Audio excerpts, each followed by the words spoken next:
வணக்கங்க. இது என்னோட சித்திரை மாதம் நாளைக்கு பிறக்க போதில் அதுக்கு கனி காணுதலோட வீடியோ. எனக்கு எங்கள் வீட்டில் பலாப்பழம் கிடைக்கல, அதுக்காக மற்ற எனக்கு என்ன பழம் கிடச்சிருக்கோ அதை வச்சுருக்கேன். என்கிட்ட இருக்க நட்டை காசு, ஒரு கண்ணாடி, பூவு எல்லாம் வச்சுருக்கோங்க. நைட்டே இதை சாமி ரூமில் ஒரு டேபிளில் வச்சுட்டேன்.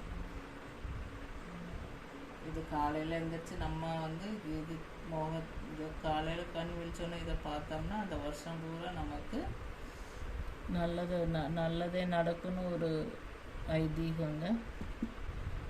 அதுக்காக அந்த வீடியோ பண்ணேன்.